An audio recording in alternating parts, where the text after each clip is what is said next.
Globalization of religion. Religion is a set of beliefs, practices, and values that guide the behavior and worldview of a group of people. It often involves the worship of one or more deities, and can provide a framework for understanding the meaning and purpose of life. Religion has played a significant role in human history, shaping culture, politics, and social norms. The major religions of the world include Christianity, Islam, Hinduism, Buddhism, Sikhism, Judaism, and many others. Christianity is the world's largest religion, with over 2.4 billion followers.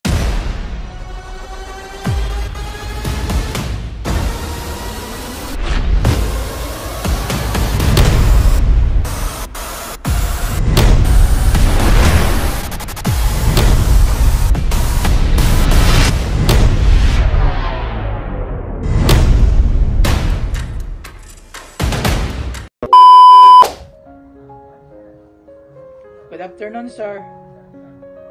Kay afternoon man ron, kay udto man, dili man morning, kay di pod buntag. Yeah, akong report dun, sir, is the globalization of religion. Yeah. The globalization of religion, much more than culture, religion has the most complex relationship with globalism. Recall the contrast between globalization and globalism in lesson 1. Two belief systems are diametrically opposed, while religion follows heavenly precepts. The possibility of communication between humans and the supernatural gives the latter considerable social authority. Dre siya, nag-ingon siya na siya kung ano ang religion ay mas naay komplikadong relasyon sa globalization or globalismo kaysa sa kultura na siya inindot nga relationship sa sa globalization. Ang religion ay indot nga relasyon sa globalization kaysa sa kultura. Gipakita mo diri sa duha nga nasilaylain na sistema, nasilaylain na tinuuhan kay ang religion kay nagkuha siya sa mga spiritual and mga sa imong religion dira.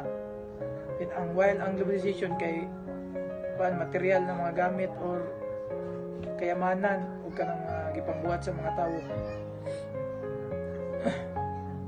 Then religious people are less concerned with wealth and all that comes along with it. Higher social status, standard of living similar with that of the rest of the community, exposure to culture, and top-of-the-line education for the children. Their domain to the clothes they wear, to the food they eat, and even to the manner. Nagdomain sila sa ilang mga gisuot o kanang mga kinaon.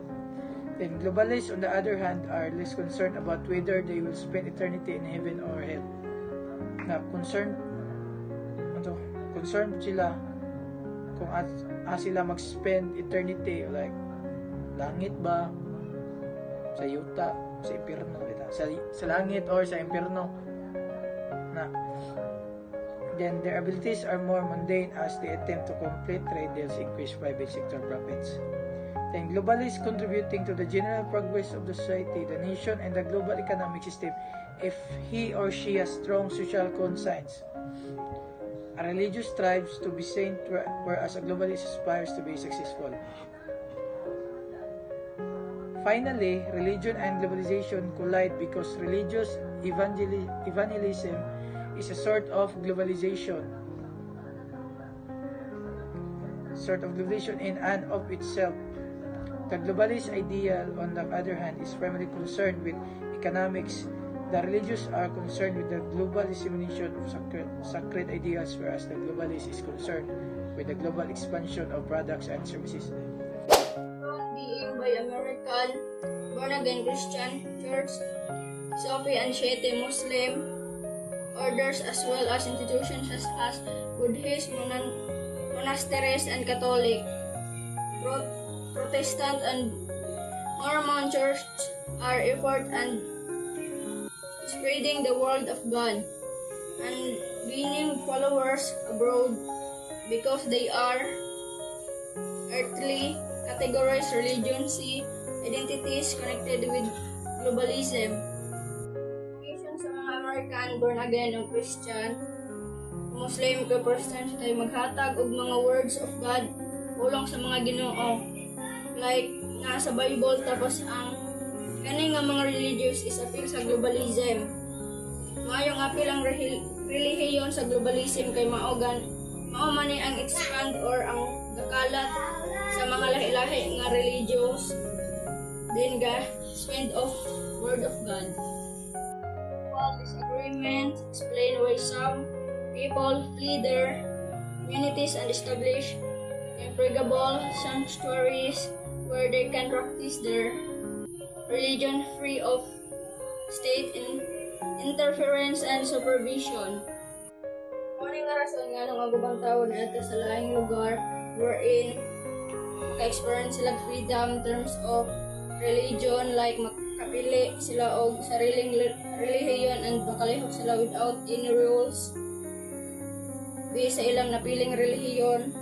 Ay di ba taga religion na amantay lahi-lahi nga rules or batas, like Muslim bawal sila baboy nung mas kipili mga bantawong matug lugar kung sila free. Communities justify their opposition to government authority and religious ground. The first revolt against colonialism in Asia and Africa were seeking to destroy their people's gods and ways of life. I-justify ang ilang gusto, ga-oppose sila o gusto sa government. When we say oppose nga, kanang naglahi-lahi sila plano or ganahan sa mga plano nga gusto sa government. Ang first revolt laban sa colonialism sa Asia ug Africa, ipamunuan sa mga pare og monks, outsider nga gusto muguba sa mga Diyos og the way nga mabuhi ang tao. Reality. Relationship between religion and globalism is now much confused. Peter Berger argued that contemporary world is strongly religious. The world has a major religious tradition including Christianity, Islam, and Buddhism. And it creates imaginative world religion with narrative faith. Religion is one of the factors of our distinctive world. One of the Iranian religion leader alleged superiority about Islamic rule. The Iranian religious leader pointed out that there's no fundamental distinctive among constitutional and communicative regimes, as mentioned that the Islamic rule was the superior form of government. Jose Casanova confirms the statement that religion is always the center of the great political conflicts and movement of social reform rights. Nativism, women's suffrage, religion is always the center of this conflict. It stands still the case until today, with the power of Christians' right as on the Good morning, everyone, especially sir. My name is Mitch Donato, and our topic for today is religion for and against the world. Today, almost any religious movement utilize religion to resist profane. So, what is profane? Profane and wholly pagan profane rites, not initiated into religious rites or mysteries, as person, common, or vulgar. So, good words from a person. Globalization have ever two of the so-called old world faith. So, what is the two old world faiths? Number 1, Christianity, and number 2 was Islam. Regards globalization as an opportunity to expand their presence over the globe rather than as a threat. Globalization has liberated communities from national state limitations, but it has also threatened to destroy the cultural framework that binds them together.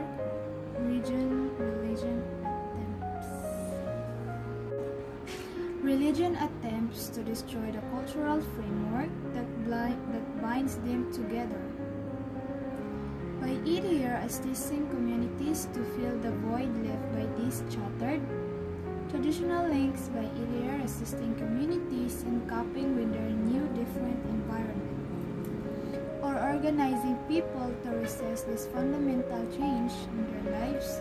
It can give groups moral standards that address issues such as people's health, social conflict, and even personal happiness.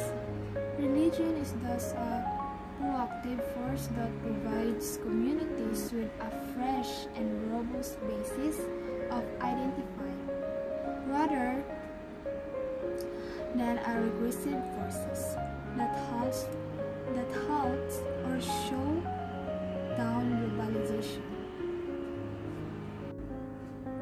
Although religious fundamentalism despises globalization, materialism, it continues to employ its use of the full range of modern means, communication, and organization that is associated with this economic transformation.